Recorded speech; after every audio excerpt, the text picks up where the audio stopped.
केही दिन अघि जनप्रदर्शनमा जुन प्रकारको हिंसा आगजनी तोडफोड भयो त्यसबाट जस प्रकारको मानवीय एवं भौतिक क्षति भयो त्यो सुन्दा हामीलाई अत्यन्तै दुःख लाग्यो। नागरिक स्वतन्त्रता भन्दा ठुलो तन्त्रवाद हुँदैन।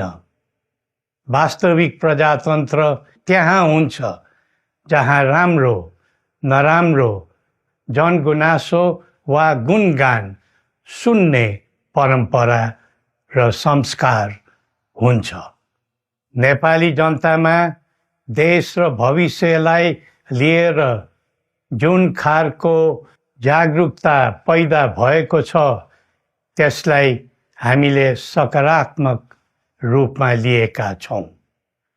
वास्तवमा नेपाली जनतामा रहेको देशभक्तिपूर्ण भावना विश्वमै अनुकरणीय र अनुसरणीय छ।